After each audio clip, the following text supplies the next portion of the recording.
दिन में चश्मा नहीं मिलता और रात को मौका नहीं मिलता। जुगाड़ू, कोई नौकर हो तो बता दो, कमला परेशान रहती है। ऐसी नौकरानी लाऊंगा कि देखते रह जाओगे। जब रोड पे चलेगी तो कैटरीना कैफ। जी कहिए। आप कौन? जी मैं मालती, नई नौकरानी। अच्छा, ये है मेरा बेटा बंटी और ये है मेरी बेटी पिंकी। ये हमारी नई नौकरानी है। अगर घर नहीं गया ना तो मेरा बाप अपना खेल शुरू ना कर दे। अभी कौन सा खेल? पेलम पेल। ये लो पिंकी, पानी पी लो, गर्मी बहुत है ना। तो हे दोस्तों, अभी अभी हमको उल्लू ऐप की आने वाली एक और नई वेब सीरीज का ऑफिशियल ट्रेलर इसके ऑफिशियल चैनल पर देखने को मिला है, जिसका नाम है मालती। और इसकी स्टोरी वाकई काफ़ी अतरंगी और अमेजिंग होने वाली है। तो फटाफट से इसके ट्रेलर का रिव्यू करते हैं और बताते हैं कि इसमें क्या अच्छा और क्या बुरा होने वाला है। तो दोस्तों, कहानी की शुरुआत होती है। कहानी में हम देखते हैं कि कमला बोलती है, जब से मैं इस घर में आई हूँ तब से 1 मिनट का भी चैन नहीं है।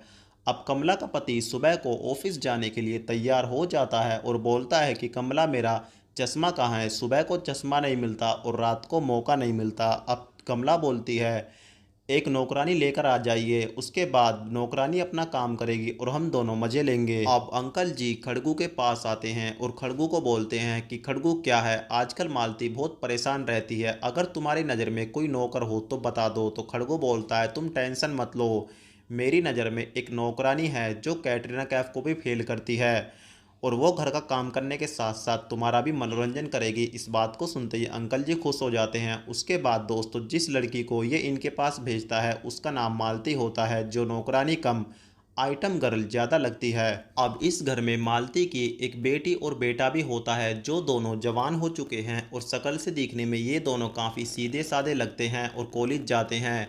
लेकिन दोस्तों, ये नौटंकी वाली नौकरानी इन सब को बिगाड़ के रख देती है और इन सब को अपने हुस्न के जाल में फंसा लेती है। क्योंकि दोस्तों, ये आज के ज़माने की नौकरानी होती है और आपको तो पता है कि आज के ज़माने की नौकरानी कैसी होती हैं और क्या करती हैं। तो वो दोस्तों, पहले तो ये नौकरानी इस बुढ़े को अपने हुस्न के जाल में फंसाती है और उसके बाद ये दूसरा नंबर लौंडे का भी ले लेती है। उसके बाद ये तीसरा नंबर इस लड़की का भी ले लेती है और इस तरीके से ये सबको अपने हुस्न के जाल में फंसाकर सबका मनोरंजन करती है। और इसी के साथ हम देखते हैं कि ट्रेलर यहीं पर समाप्त हो जाता है।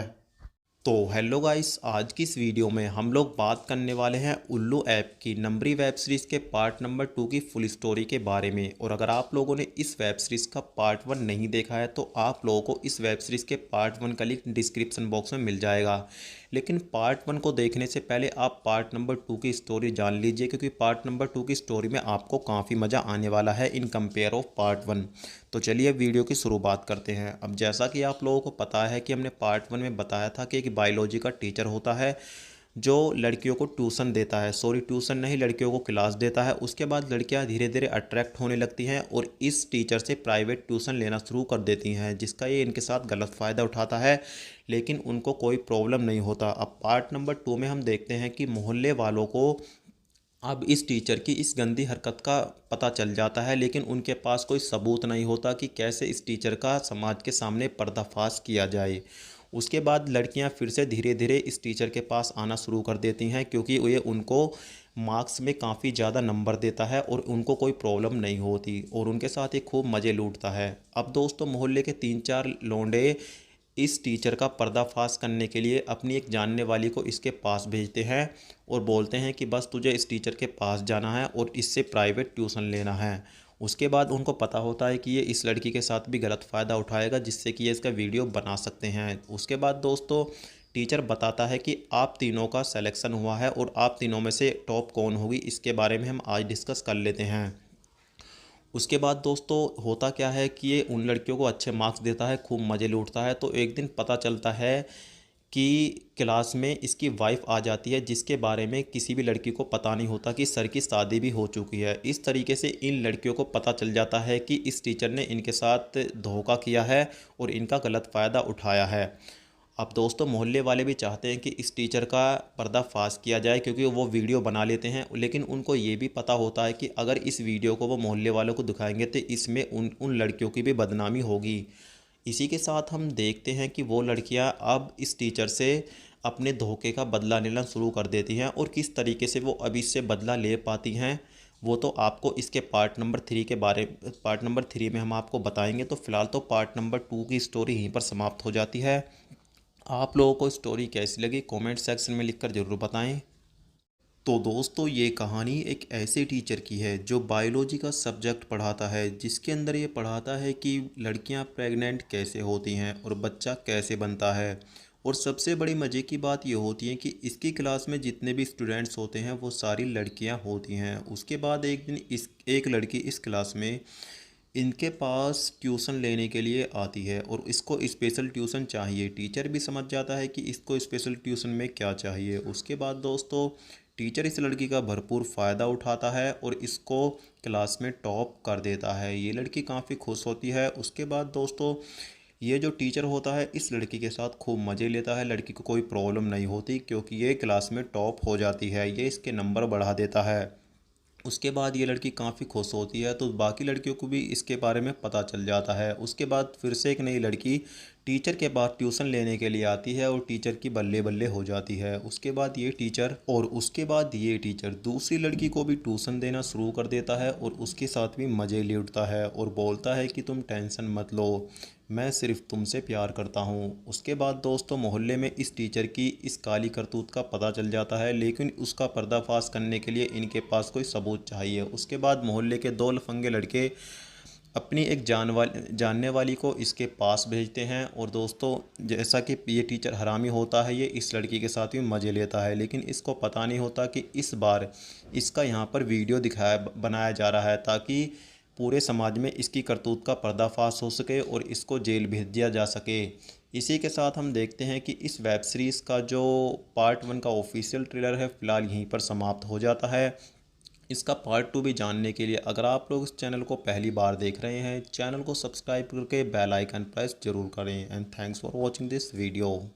तो भाई, आज की इस वीडियो में मैं आपके लिए एक ऐसी कहानी को लेकर आ गया हूं जिसके अंदर आपका मनोरंजन के साथ साथ कहीं ना कहीं आपको कुछ ना कुछ सीखने को ज़रूर मिलने वाला है। अब इस बात को सुनकर काफ़ी लोग एक्साइटेड हो गए होंगे कि आज की वीडियो में हमको क्या सीखने को मिलेगा, क्योंकि आपको तो पता है कि हम अपने चैनल पर जो भी वीडियोस अपलोड करते हैं उसमें कुछ सीखने को तो मिलने वाला नहीं होता, पर मनोरंजन भरपूर होता है। तो आज की इस वेब सीरीज़ का नाम होने वाला है चूड़ी वाला।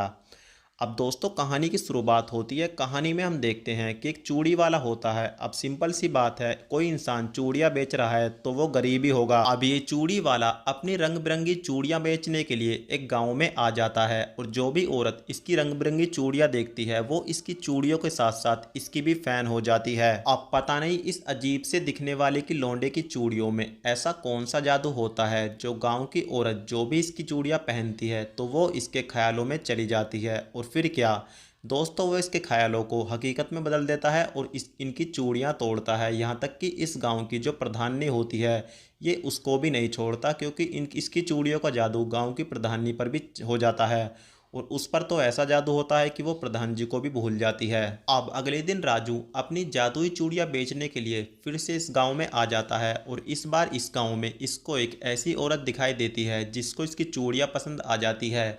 लेकिन बदकिस्मती से ये औरत इतनी गरीब होती है कि वो ये चूड़ियाँ नहीं खरीद सकती और इसको इस बात का पता चल जाता है। उसके बाद ये इसको बोलता है, तुम टेंशन मत लो, तुम चूड़ियाँ पहन लो, पैसे तो बाद में आ जाएंगे। उसके बाद ये इसको अपने हाथों से चूड़ियाँ पहनाने लगता है और इसका चूड़ियों का जादू इस औरत पर भी चलना शुरू हो जाता है, क्योंकि इसके चेहरे को देखकर तो ऐसा ही लगता है। और दोस्तों, अब देखते हैं कि क्या ये पैसे नहीं ले पाता तो क्या इसके बदले में ये इसकी चूड़ियाँ भी तोड़ता है या नहीं, या फिर कहानी कुछ और होती है।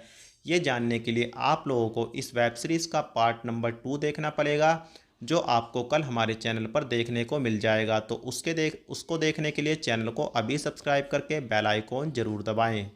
अब पार्ट नंबर 2 में हम देखते हैं कि रत्ना के सास और ससुर अपने छोटे बेटे की शादी करना चाहते हैं और इसको एक लड़की दिखाते हैं। लड़की काफ़ी खूबसूरत होती है, जिसको देखकर ये तुरंत शादी के लिए हाँ बोल देता है और इससे अच्छी बात और क्या ही हो सकती है। अब जैसे ही इस बारे में रत्ना को पता चलता है कि इसके देवर ने शादी के लिए हाँ बोल दी है, ये काफ़ी टेंशन में आ जाती है और अपने देवर को बोलती है, तुम तो शादी कर लोगे, लेकिन शादी के बाद मेरा क्या होगा? क्या कभी तुमने इस बारे में सोचा है और तुमने मना क्यों नहीं किया? अब ये अपनी भाभी के सामने हिचकिचाने लगता है और बोलता है, क्या करूं भाभी, मैं अपने माँ बापों के सामने मना नहीं कर सका क्योंकि तुमको तो पता है कि मैं अपने माँ बापों की कितनी इज्जत करता हूँ। पर तुम टेंशन मत लो, शादी के बाद जो सुख मैं अपनी बीवी को दूंगा वही सुख मैं तुमको भी देता रहूंगा। अब विवेक की शादी हो जाती है, लेकिन शादी के बाद रत्ना अपनी देवरानी से कभी भी बात नहीं करती और इससे हमेशा जलती है क्योंकि इसने इसके खिलौनों के छीन लिया। लेकिन विवेक अपना वादा पूरा करता है क्योंकि रात को जब इसकी बीवी सो जाती है तो ये मौका देखते ही अपनी भाभी के कमरे में आता है और अपनी भाभी की अधूरी इच्छा को पूरी करता है। अब काफी दिनों के बाद रत्ना का पति घर पर लौटकर वापिस आ ही जाता है और इसको यहाँ पर देखकर इसके माँ बाप और इसका छोटा भाई काफ़ी खुश होते हैं। लेकिन रत्ना अपने पति से बातें नहीं करती और इससे नाराज रहती है क्योंकि सुहागरात पर ही ये इसको धोखा देकर यहाँ से भाग गया था। और रात को रत्ना अपने पति को हाथ भी नहीं लगाने देती तो इसका पति इसको बोलता है, तुम टेंशन मत लो, मुझको पता है मैंने बहुत बड़ी गलती की है और मैं इस माफ़ी के लायक भी नहीं हूँ, पर जब तक तुम मुझको अपने पति के रूप में स्वीकार नहीं करोगी मैं कसम खाता हूँ मैं तुमको हाथ भी नहीं लगाऊंगा। अब रोहित अपनी परीक्षा में कामयाब हो जाता है क्योंकि काफ़ी दिनों बाद अब रत्ना को अपने पति पर तरस आने लगता है और ये फिर से इसको अपने पति के रूप में स्वीकार कर लेती है। अब सुबह होती है, विवेक अपनी घरवाली को अपने बड़े भाई से मिलाता है। अब जैसे ये दोनों एक दूसरे का चेहरा देखते हैं तो एक दूसरे के चेहरे को देखकर इनके चेहरे का रंग उतर जाता है क्योंकि ये सीमा वही सीमा होती है जिसके लिए रोहित अपने घरवाली और रत्ना को छोड़कर घर से भाग गया था। लेकिन फाइनली सीमा रोहित को धोखा दे देती है और किस्मत देखो, सीमा आज इसी घर में आई है लेकिन इसकी बीवी बनकर नहीं, इसके छोटे भाई की बीवी बनकर। खैर जो भी हो, सब कुछ फाइनली ठीक हो जाता है और फिर से इस परिवार के अंदर हमको खुशी देखने को मिलती है और कहानी जो होती है वो यहीं पर समाप्त हो जाती है।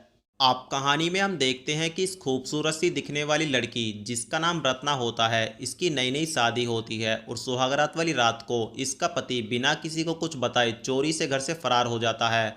अब सुबह को रत्ना की आंखें खुलती हैं और अपने सास और ससुर को परेशान देखकर इसको पता चलता है कि इसका पति तो रात को 8:30 बजे ही घर से फरार हो गया। अब वो कहाँ पर गया है, क्यों गया है, इसका किसी को कुछ नहीं पता। अब रत्ना काफ़ी टेंशन में आती है कि इसकी अभी तो नई नई शादी हुई है और रात को ही इसका पति इसको छोड़कर भाग गया, अब इसकी ज़िंदगी कैसे कटेगी। लेकिन उससे भी ज़्यादा टेंशन अब इसको इस बात की होती है कि अगर विवेक इसको रात को ही 8:30 बजे छोड़कर घर से फरार हो गया था तो इसके साथ सुहागरात किसने बनाई। अब ये काफ़ी देर तक अपना दिमाग दौड़ाती है और उसके बाद ये अपने देवर के पास आती है और बोलती है कि इस घर में सिर्फ 2 ही मर्द हैं, बाबूजी और तुम्हारा भाई तो मुझको रात को ही धोखा देकर घर से भाग गया। पता नहीं मैंने कौन सा पाप किया है जो मुझको ये दिन देखने को मिल रहे हैं, लेकिन मेरे साथ उसके बाद भी किसी ने सुहागरात बनाई है।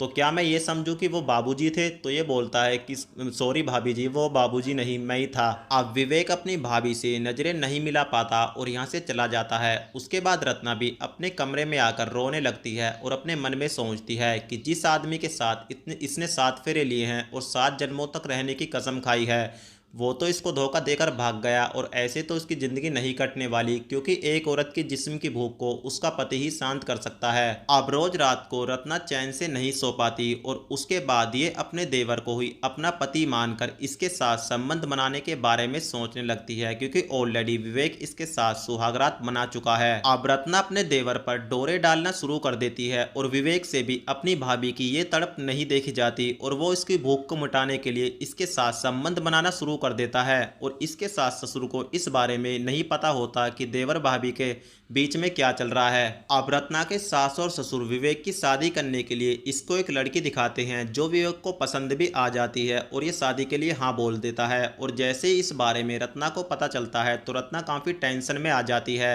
और अपने देवर को बोलती है कि तुम तो शादी कर लोगे, शादी के बाद लेकिन मेरा क्या होगा, मेरी इस जवानी का क्या होगा। तो ये बोलता है कि मैं क्या करूं, मैं अपने बाबूजी के सामने मना नहीं कर पाया, पर तुम टेंशन मत लो, शादी के बाद जो सुख मैं अपनी बीवी को दूंगा वही सुख मैं तुमको भी देता रहूंगा। तो दोस्तों, पिछले वीडियो में हमने बात करी थी कि कैसे शकल से दिखने वाला मासूम सा और भोला भाला लड़का लोगों के घरों की एक नहीं बल्कि 2-2 डुप्लीकेट चाबियां बनाता है और मौका देखते ही इनके घरों को लूटने के साथ साथ इनके घरों की औरतों को भी लूट लेता है। तो आज की वीडियो में हम जानेंगे कि इसकी छिछोरीगर्दी का अंत कैसे होता है। अब यहाँ पर हम देखते हैं कि मोहन चाबी वाले के पास एक औरत का फोन आता है जो इसको बोलती है कि मेरे ताले में चाबी फंस गई है, क्या तुम बना दोगे। तो मोहन चाबी वाला डायलॉग मारते हुए बोलता है कि पुरानी हो या जंग खाई हुई, हर ताले की चाबी बनाता है ये मोहन चाबी वाला। उसके बाद ये इसके घर पर आ जाता है और इसके ताले की भी एक नहीं बल्कि दो डुप्लीकेट चाबियां बनाता है, जिसमें एक ताली ये अपने पास रख लेता है और दूसरी ताली इस औरत को दे देता है। अब मोहन चाबी वाला घर पर आता है और इस घर के ताले की डुप्लीकेट चाबी से ताला खोलकर इस घर का सारा माल लूट लेता है और इस घर के बेडरूम के अंदर एक सीसीटीवी कैमरा लगा देता है और यहाँ से फिलहाल के लिए निकल जाता है। उसके बाद जब रात को ये औरत घर पर आती है और अपने बेडरूम में अजीब तरह की हरकतें करती है तो ये वीडियो इसके पास पहुंच जाता है। अब मोहन चाबी वाले को एक मौका और मिल जाता है। अब दोस्तों ये इस औरत को ब्लैकमेल करने के लिए सीधा इसके घर पर आता है और इसको इसका वीडियो दिखाना शुरू कर देता है, जिससे औरत घबरा जाती है और बोलती है कि तुम इस वीडियो को डिलीट करने का क्या लोगे। तो मोहन चाबी वाला बोलता है कि मुझको कोई पैसे नहीं चाहिए, अगर मुझको पैसे नहीं चाहिए तो तुमको पता है मुझको क्या चाहिए। तो ये बोलती है ठीक है, लेकिन इस बारे में किसी को कुछ मत बताना। उसके बाद दोस्तों ये औरत मोहन चाबी वाले को अपने बेडरूम में लेकर आती है। अब इसकी तो बल्ले बल्ले हो जाती है क्योंकि इसने घर भी लूट लिया और औरत भी लूटने को मिल रही है। अब जैसे ही ये इसके कपड़े लत्ते उतारता है तो पता चलता है कि ये औरत नहीं, ये तो आदमी होता है। अब यहाँ पर दोस्तों मोहन चाबी वाला फंस जाता है और यहाँ से निकलने की कोशिश करता है, लेकिन ये इसे इस तरीके से नहीं निकलने देती और अंदर का गेट लगाकर उल्टा इसे ही लूट लेती है। और दोस्तों इसे इतना लूटती है कि जीवन में ये इस तरह की दोबारा हरकतें नहीं करता। और इसी के साथ हम देखते हैं कि वेब सीरीज़ का पार्ट नंबर 2 यानी इस वेब सीरीज़ की फाइनल स्टोरी भी यहीं पर समाप्त हो जाती है। तो आप लोगों को स्टोरी कैसी लगी कमेंट सेक्शन में लिखकर ज़रूर बताएं और चैनल को सब्सक्राइब करके बेल आइकन प्रेस भी ज़रूर करें। तो हे दोस्तों, आज की इस वीडियो में आप लोग देख रहे हैं उल्लू ऐप की आने वाली एक और खूंखार और रोमांच से भरी नई वेब सीरीज़ के ऑफिशियल ट्रेलर, जो अभी अभी उल्लू के ऑफिशियल चैनल पर लॉन्च किया गया है और इसकी स्टोरी वाकई काफ़ी खतरनाक और दमदार होने वाली है। दोस्तों वेब सीरीज़ का नाम होने वाला है तरस, जिसकी स्टोरी सुनकर आपको मज़ा भी आएगा और काफ़ी ज़्यादा आपको पछतावा भी होगा। तो कहानी में हम देखते हैं कि एक दामिनी नाम की औरत होती है जिसका पति मर चुका है। दामिनी की एक बेटी भी होती है जिसका नाम नेहा होता है। नेहा कुंवारी होती है और किसी हूर की परी से कम नहीं होती। उसके बाद दामिनी की दूसरी शादी हो जाती है और जिस इंसान के साथ दामिनी की दूसरी शादी होती है उसका नाम अरविंद होता है, क्योंकि अरविंद की भी पत्नी मर चुकी है। उसके बाद दामिनी इस महल में आकर काफ़ी खुश होती है। तो अरविंद पहले दिन दामिनी को बोलता है कि ये महल अब तुम अपना ही समझो, सब कुछ तुम्हारा है। उसके बाद दामिनी इसके साथ भी अपने पति जैसा ही व्यवहार करती है और जैसा वो अपने पति से प्यार करती थी अपने दूसरे पति को भी वो वही इज्जत देती है और ऐसा ही प्यार करती है। लेकिन दामिनी को ये पता नहीं होता कि जिस इंसान के साथ इसकी शादी हुई है वो किसी जानवर से कम नहीं है और वो खूंखार है, क्योंकि जब रात को ये दामिनी के साथ वो सब कुछ करता है तो वो बहुत बेरहमी से करता है और किसी जानवर से कम नहीं होता। दामिनी को बहुत प्रॉब्लम होती है और इसको दर्द होता है, लेकिन जितना इसको दर्द होता है उतना ही इसको मज़ा आता है। अब अरविंद अपनी सौतेली बेटी यानी नेहा को अपने भतीजे यानी रोहित से मिलाता है। उस रोहित से मिलने के बाद इसकी सौतेली बेटी के अंदर अरमान जागने लगते हैं और ये इसके सपने देखना शुरू कर देती है। अब ये खूंखार जानवर दामिनी की इतनी ज़्यादा पिटाई करता है कि उसकी पसलियाँ टूट जाती हैं और उसके पास इसके सामने बंदूक तान देता है और बोलता है कि अगर तुम्हारी बेटी ने मुझे खुश नहीं किया तो मैं तुम्हें जान से मार दूंगा। अब दोस्तों इसकी बेटी मजबूर हो जाती है और उसको अपने सौतेले बाप के साथ वो सब कुछ करना पड़ता है जो एक बहू अपने पति के साथ करती है। और इसी के साथ हम देखते हैं कि वेब सीरीज़ का पार्ट 1 यहीं पर समाप्त हो जाता है।